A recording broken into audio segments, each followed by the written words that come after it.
cuando se reúnen, por ejemplo, en Davos para hablar de la Agenda 2030, ¿quiénes van, no?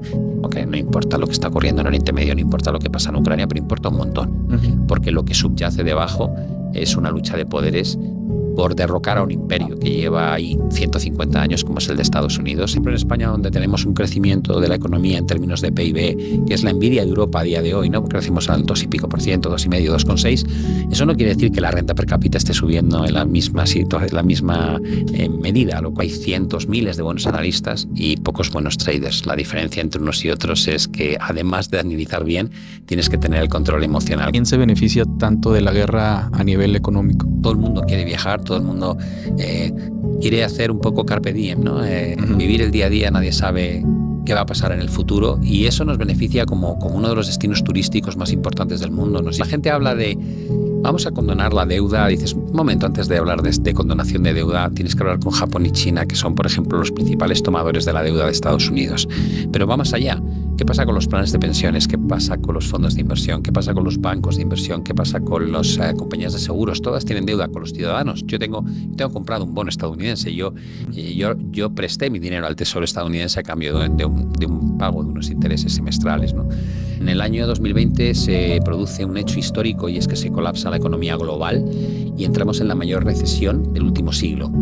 Es paradójico pensar que la bolsa estadounidense y algunas bolsas como la alemana en Europa acaban ese mismo año en máximos históricos. Bitcoin tiene como gran ventaja que ya conocemos la cantidad de monedas que van a existir, esos 21 millones de monedas, ¿no? Lo cual quiere decir que, como están ya en el mercado el 90% o en torno al 90% de la emisión, tiene un efecto deflacionario. Yo he tenido un fondo de 500 millones de dólares y siempre pongo un ejemplo que dice, eso es como ser un elefante, ¿no? Y cuando vas como elefante por la sabana, tu preocupación está en otros elefantes, en las manadas de los leones, es decir, en animales que realmente te pueden hacer daño.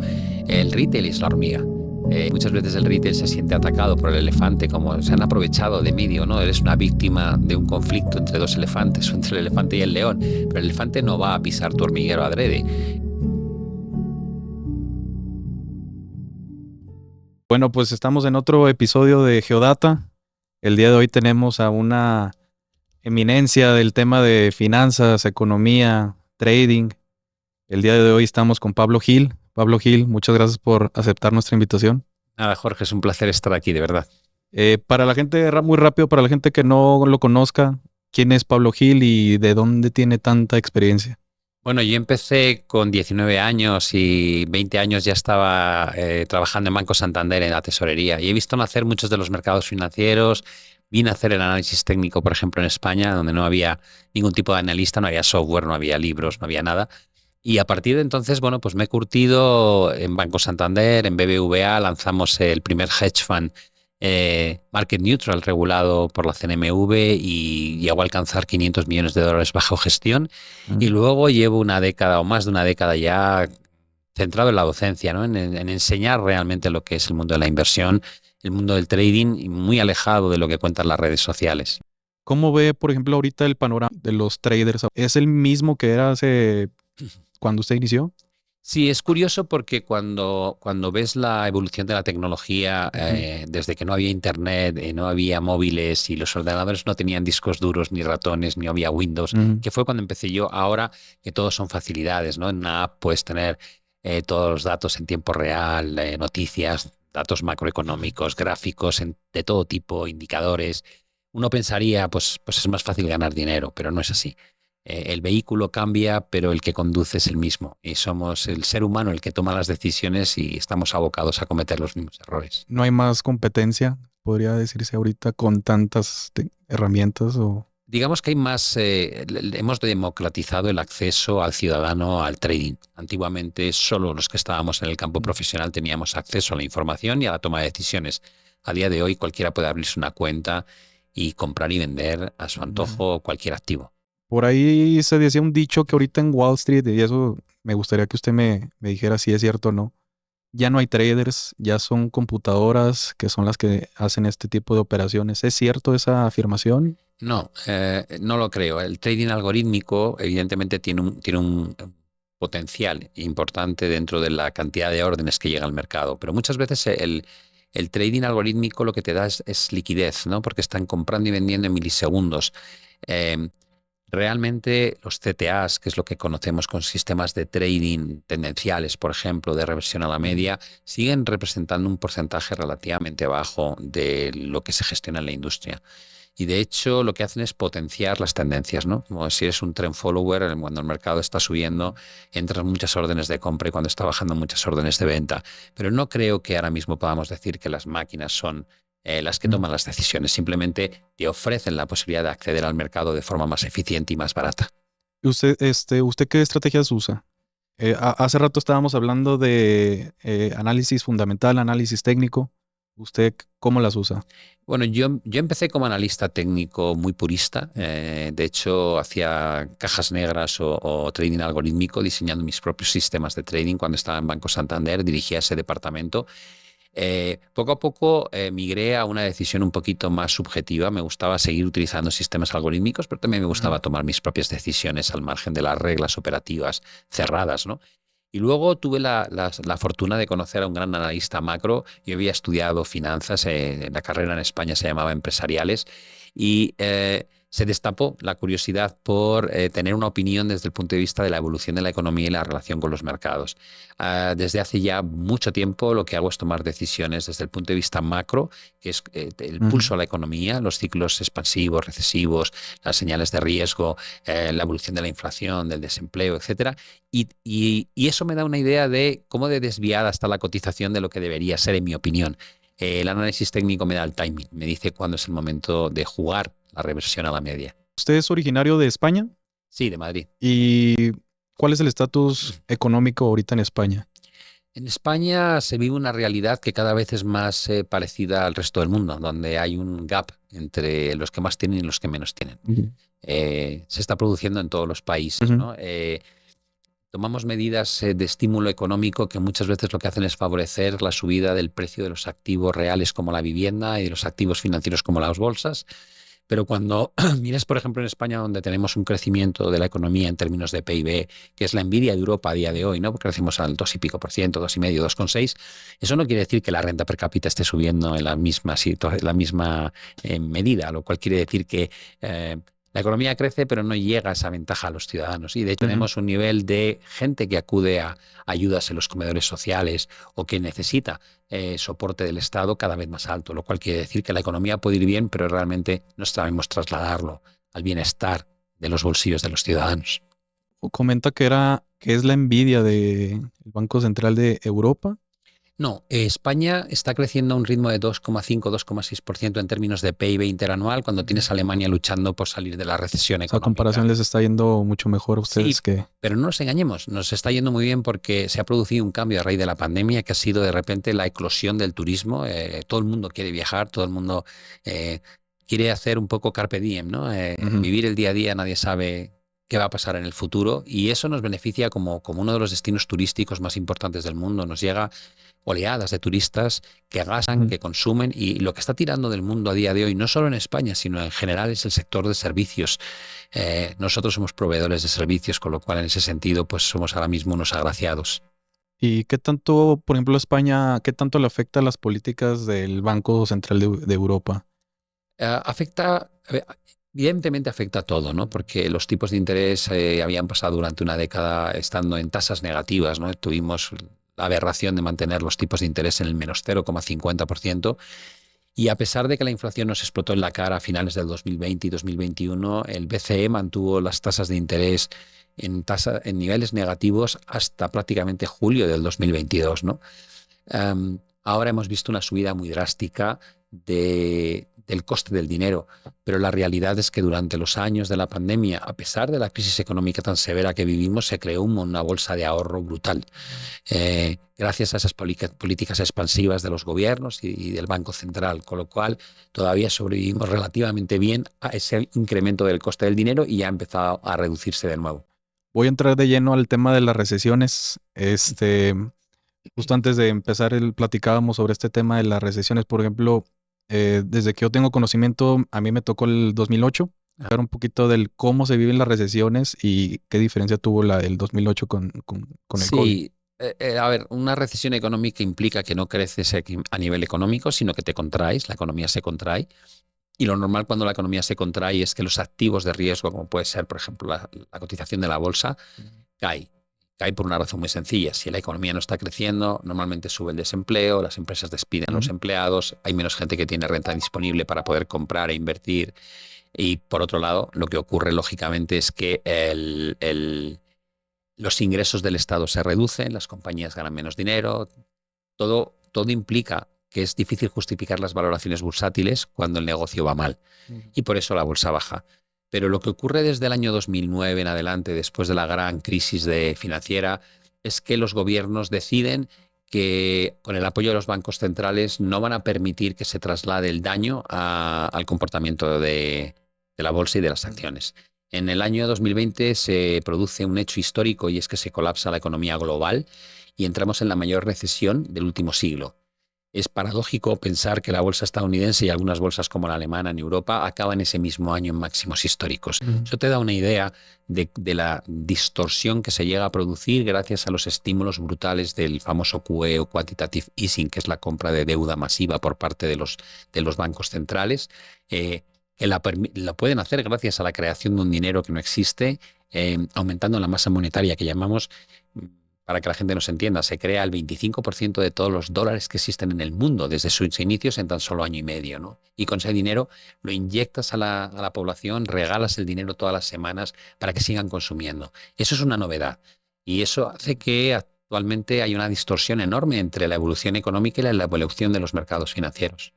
¿Y cuánto más se podría soportar esa deuda mundial que tenemos? ¿Cuánto más podremos inyectarle? Es una pregunta fantástica para la cual no tenemos realmente respuesta. Cuando te planteas la situación desde el punto de vista de lo que ha ocurrido en Japón, parece que el límite está lejísimo. Japón tiene una deuda de 264% sobre el PIB, lo cual deja mucho margen para lo que podría hacer Estados Unidos o Europa, que todavía están en niveles muy inferiores. Sí.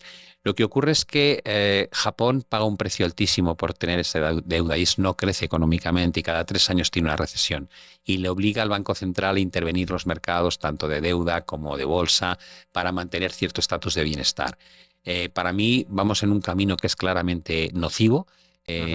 No queremos hacer frente al problema que tenemos porque no hay una solución sencilla que no pase por una gran crisis económica y no sabría decirte realmente cuánto más vamos a poder vivir de este cuento de la deuda siendo la base del crecimiento económico, pero lo que está claro es que va a requerir de un intervencionismo cada vez mayor para evitar que se traslade el efecto real de un crecimiento cada vez más débil. Ya usted ha hablado, he visto también mucho su contenido. Hay 2 opciones que pueda tener esa deuda, que se pueda diluir, que se pueda licuar.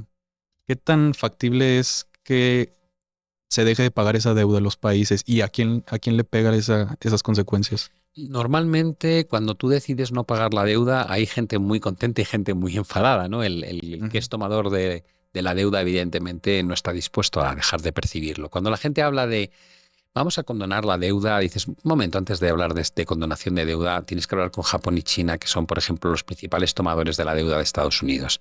Pero va más allá.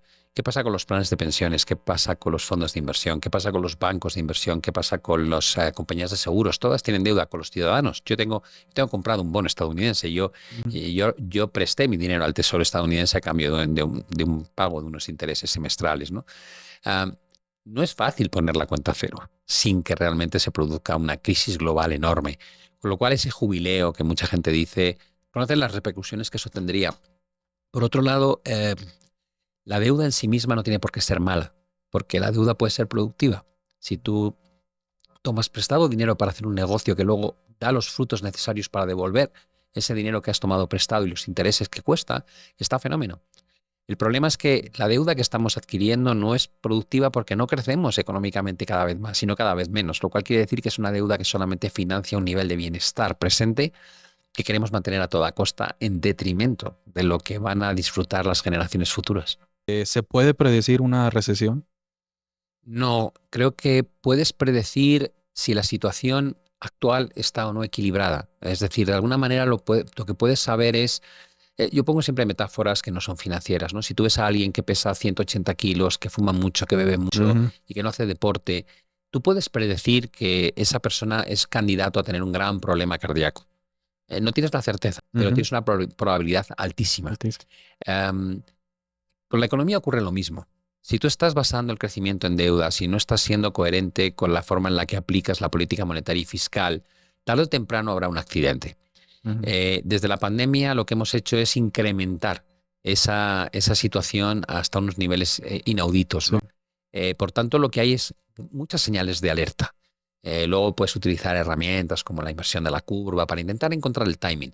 Pero solamente saber que estás en una situación de desequilibrio brutal y que por tanto hay unos riesgos latentes muy grandes, ya te permite algo. Te permite saber cuánta exposición quieres tener como inversor a los activos de riesgo, dónde tienes que poner tus niveles de stops, cuáles son las puertas de salida de emergencia que tienes que conocer para no tardar en cruzarlas en el caso de que finalmente esa recesión impacte, se convierta en una realidad y empiece a afectar a los activos como la bolsa.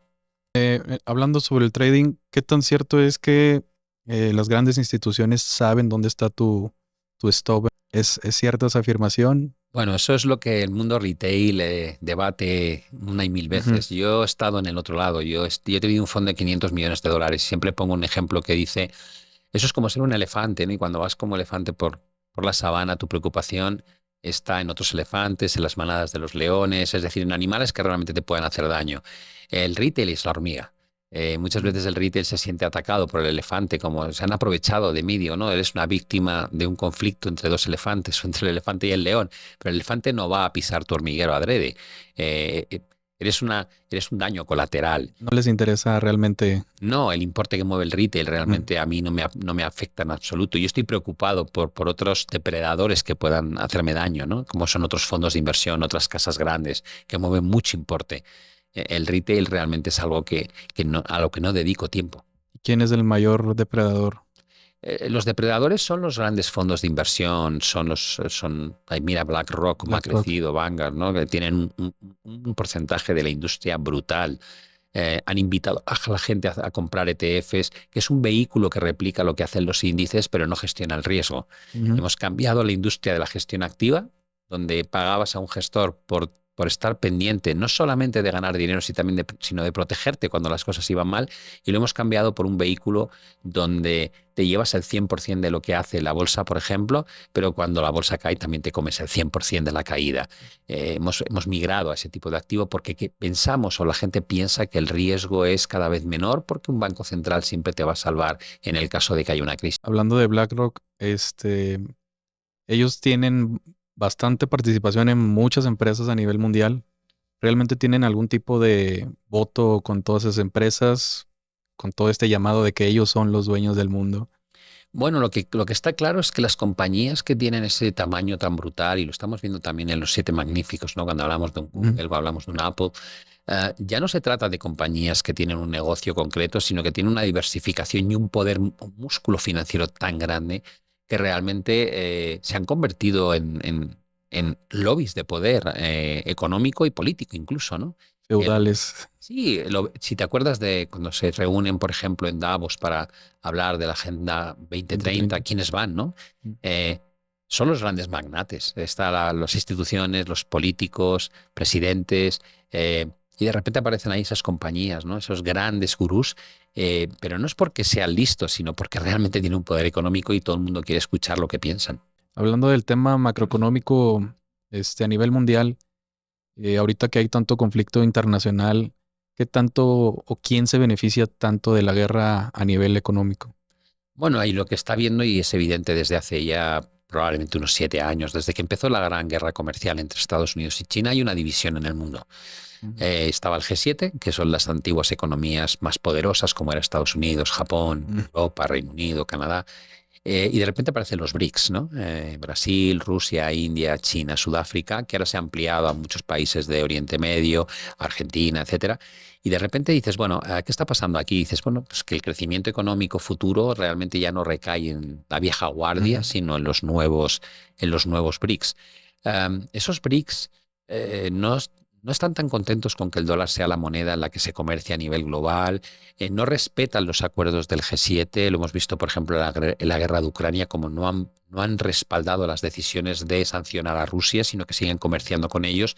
Y eso te da una idea de que el mundo está cambiando. A nivel geopolítico, el reparto de fuerzas ahora se divide en dos grandes facciones con intereses muy distintos, con opiniones políticas muy distintas.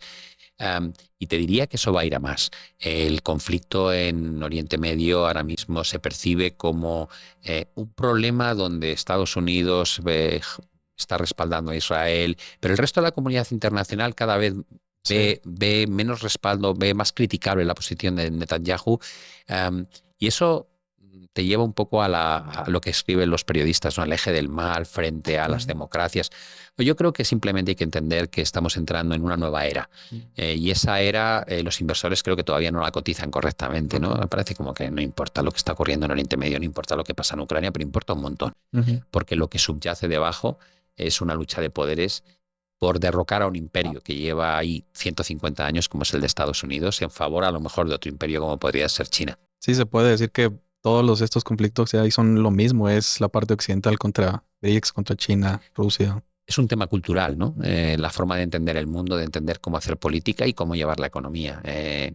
Creo que esto nos acompaña desde los primeros albores de la humanidad. Sí, creo que ahorita eso que comenta de hay un poquito menos de respaldo hacia Israel es porque hay otra contraparte ya ahorita que yo creo que hace 10, 20 años no era tan visible, ¿no? Sí, digamos que cada vez hay menos reparo a la hora de mostrar en qué facción o en qué equipo juegas, ¿no? Es normal, de repente los BRICS sacan pecho y ya no tienen por qué estar a la sombra del G7 y ya pueden empezar a hablar de lo que a ellos les interesa realmente.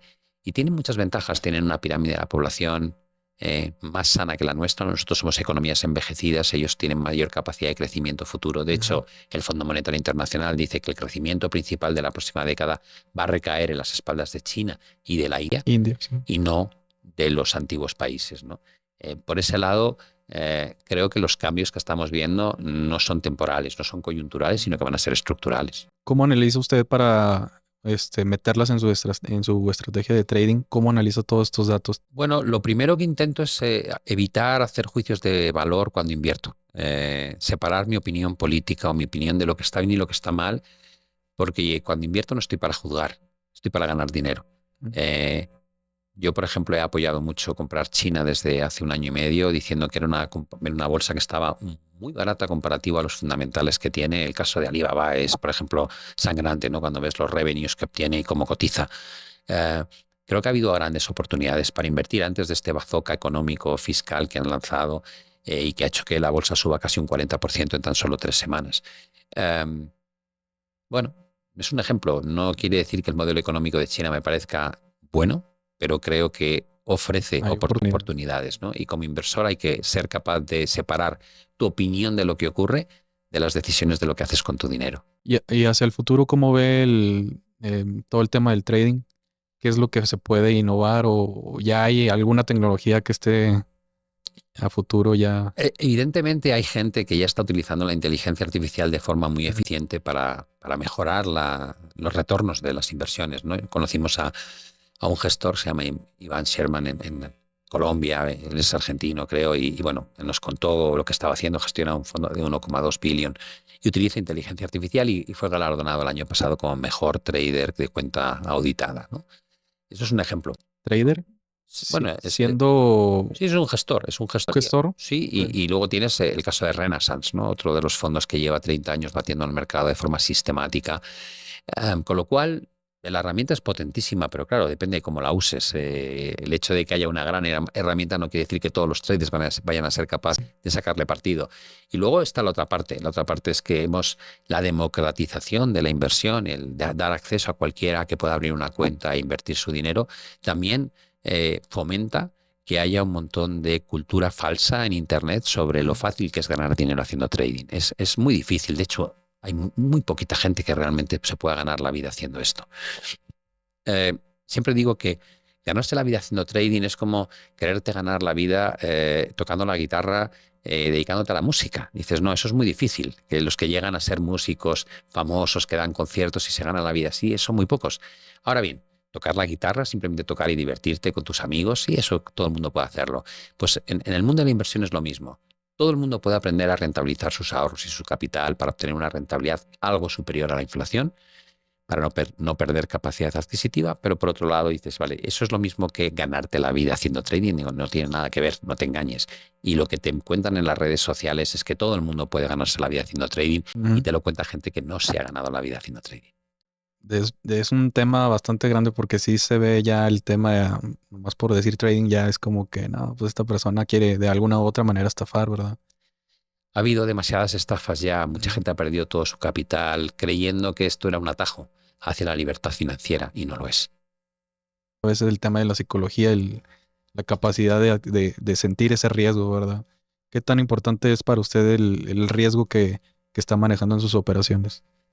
Para mí la psicología a la hora de plantear cualquier inversión es fundamental, porque la gestión emocional es lo que marca la diferencia entre el buen trader o el buen gestor y el mal gestor.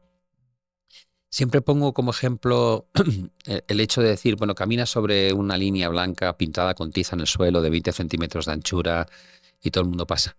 Súbela a 1 metro de altura y la gente sigue pasando, pero ya con un poquito más de cautela. Súbelo 10 metros de altura y no pasa casi nadie. Y la línea es la misma, el ancho es el mismo, la técnica para cruzarla es la misma, pero lo que varía es el riesgo que asumes, ¿no? Cuando estás a 10 metros te bloqueas. La gente que nunca ha hecho trading se va a encontrar que tiene que cruzar por un tablón a 10 metros de altura y eso va a hacer que no vea realmente claro lo que tiene que hacer. Si tú no eres capaz de prever eso, probablemente tus primeras experiencias en el trading van a ser desastrosas. Volviendo al tema de un poquito de las tecnologías del futuro, que no se me fuera a olvidar, quería tocar el tema de cuál es su opinión con la tecnología blockchain. Yo creo que va a cambiar la forma en la que se hacen las cosas. Bueno, de hecho, vamos a decirlo bien, ya ha cambiado la forma en la que se hacen las cosas en el mundo, ¿no? De la misma manera que la globalización nos permitió ampliar la forma de comerciar, ¿no? Y saltarnos distribuidores intermedios. Blockchain de repente te va a permitir hacer contratos inteligentes sin pasar por las estructuras tradicionales que llevamos utilizando décadas. Creo que es un arma potentísima y no somos muy conscientes de cómo está cambiando el mundo ya. En la banca se ve muy bien con las fintech. Los bancos tienen un modelo muy tradicional de tratar con sus clientes y de repente descubres que hay otros modelos más eficientes, menos costosos, más rápidos. Creo que va a pasar no solo con la banca, va a pasar con todo en general, con lo cual sí, es la nueva tecnología que lo va a ir dominando todo y que de un día para otro de repente diremos, ¿qué ocurrió aquí? Ya no hacemos lo que hacíamos antes. Y sobre el tema de Bitcoin, si tiene esa parte importante dentro del activo, si tiene una parte deflacionaria. Bitcoin tiene como gran ventaja que ya conocemos la cantidad de monedas que van a existir, esos 21 millones de monedas, ¿no? Lo cual quiere decir que como están ya en el mercado el 90% o en torno al 90% de la emisión, tiene un efecto deflacionario. La gente cree que va a ser el sustituto al dinero fiat. Yo creo que no va a ser posible porque la importancia que tiene el dinero fiat en aquellos que tienen el poder, y hablamos de bancos centrales, hablamos de los gobiernos, de las grandes corporaciones, nunca permitirán que el dinero de referencias esté en manos del público. El poder, el controlar el dinero es controlar el mundo, ¿no? Entonces harán lo que haga falta para evitar que Bitcoin pueda ser una alternativa al dólar, al euro, a la libra. Lo podrán dejar correr y que sea un activo más donde algunos, unos pocos, se dedican a invertir queriendo pues mantener capacidad adquisitiva. Pero no creo realmente que pueda ser un reto o la competencia al dinero fiat, porque sería cambiar la estructura del mundo y no creo que eso sea fácil. Hay mucho escrito sobre el halving, ¿no? Que se produce, la aparición de los ETFs aprobados por la SEC. Bueno, evidentemente eso abre la oportunidad a que muchos inversores tradicionales puedan comprar con cierta seguridad algo que antes se veía como un producto donde iba a parar el dinero negro, por ejemplo, de las mafias, ¿no? En 2011, 2012 es lo que se decía. Yo creo que tiene un valor inestimable, porque la oferta es limitada y la demanda probablemente va a ser cada vez mayor. Pero no olvidemos que Bitcoin ha atravesado por 3-4 correcciones de más de un 70%. Es decir, que nadie crea que se puede comprar Bitcoin a cualquier precio sin que haya riesgo, ¿vale? Porque si no, mandamos un mensaje totalmente erróneo. Que pueda a la larga tener un precio mucho más elevado que el actual. Yo lo creo, yo tengo bitcoins. Dice, sí, creo que es un activo que tienes que tener en cartera porque la cartera tiene que estar diversificada y lo que sí sabes a ciencia cierta es que el dinero fiat pierde valor todos los días porque es la cara oculta de la inflación. Y la inflación, incluso si fuese el 2%, que es el objetivo de los bancos centrales, significa que cada 10 años pierdes un 22% de tu capacidad adquisitiva. Y pareciera a veces que las noticias juegan muy bien con el precio, el movimiento del precio. Por ejemplo, ahorita ya vienen las elecciones de Donald Trump y pareciera que él es el referente de que está llevando la moneda Bitcoin a posiblemente a nuevos rangos históricos, ¿verdad? Digamos que los políticos utilizan el caso de Bitcoin como arma electoral, ¿no? Te ganas a lo mejor el apoyo de la gente joven, que es donde probablemente hay más demanda de este tipo de criptoactivos, pero saber lo que va a ocurrir al final, si gana o no gana Trump con las criptos, yo no le doy mucha importancia, sinceramente. Creo que los políticos venden el titular según les interesa. Luego la realidad de lo que pueda ocurrir es otra muy distinta. Si quisiéramos seguir más de su contenido, ¿cómo lo puedo seguir? ¿Usted tiene algún tipo de contenido específico para personas que están buscando adquirir este conocimiento? Sí, digamos que intentamos presentar la información como si fuese un buffet, parte es gratuita. Yo tengo vídeos que hago todos los domingos en YouTube, comento las noticias relevantes en Twitter, tengo una newsletter que se publica todos los jueves que es completamente gratuita, donde resumo y doy mi opinión sobre 5 o 6 noticias que más me han impactado en el plano geopolítico, económico y de mercados durante la última semana. Tenemos, por supuesto, presencia en Facebook, en TikTok, en Instagram, es decir, todo ese tipo de contenido es gratuito. Y luego tenemos formación de pago, ¿no? Tenemos una parte teórica que se llama una maestría, que enseña de macroeconomía, enseña metodologías de inversión y enseña de psicología del trading, y con tutorías mensuales. Y luego tenemos una parte muy práctica que llamamos seminarios. Esa membresía es para analizar conmigo todos los martes todos los datos económicos que se publicaron, cómo impactaron en el mercado, y luego con análisis técnico hacemos una cobertura de todas las bolsas, las divisas, las materias primas, criptomonedas, etcétera. ¿Qué resultados podríamos esperar? ¿Cuál es el...? Esto es como si yo te pregunto, ¿tú crees que mi hijo le va a ir bien en el tenis? Y dirás, tendré que ver cómo es tu hijo, cuánto entrena, qué forma física tiene, qué aptitudes tiene. Es un mundo. Es decir, te encuentras gente que tiene talento y gente que no lo tiene, y en función de eso lo único que esperas es que el que no tiene talento consiga sacar una rentabilidad positiva a su dinero cuando invierte. El que tiene talento puede ganar mucho dinero, puede llegar a intentar convertirse en un profesional en este campo. Pero a mí no me gusta dar esperanzas a la gente de hasta dónde puede llegar, porque es muy difícil sin conocer realmente cuál es su condición y cuál es el esfuerzo y la disciplina y el control emocional. Hemos dicho que es muy importante. Hay gente que está muy preparada a nivel mental para este tipo de actividad, y otra gente que lo pasa fatal en el momento en que las cosas no salen. Podría ser muy bueno, pero el estatus mental como que no puede funcionar, ¿verdad? Digamos que hay muy buenos analistas en el mercado, hay cientos, miles de buenos analistas y pocos buenos traders. La diferencia entre unos y otros es que, además de analizar bien, tienes que tener el control emocional que te permita de alguna manera llevar a la práctica lo que tu método te dice que hay que hacer. Hace poco mencionaba uno de los mejores traders. ¿Hay algún listado que sepamos que... Ahorita mencionaba que son fondos, ¿verdad? Pero ¿usted conoce a alguna persona en específico que sea, no sé, que usted pudiera decir, él es el mejor trader que me ha tocado conocer?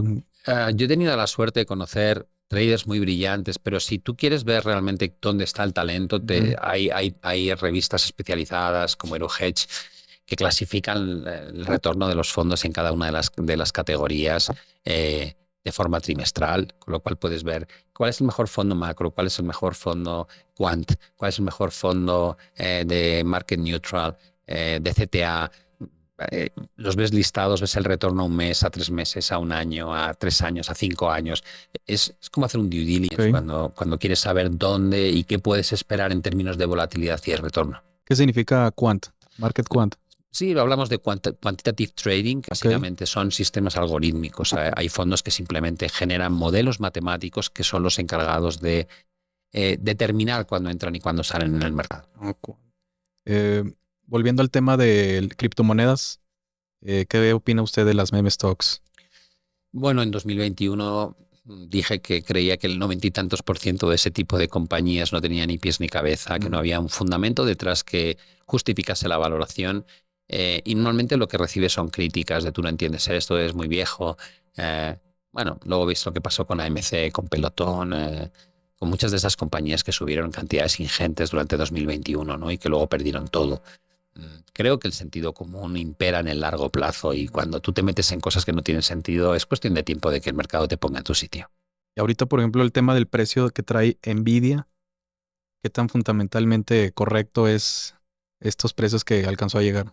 Digamos que Nvidia hasta ahora ha demostrado que tiene un retorno extraordinariamente alto, pero eso no quiere decir que puedas prolongar esto durante mucho tiempo. Yo siempre digo que cuando tienes una ventaja competitiva muy grande, la industria te copia. Le pasó a Apple.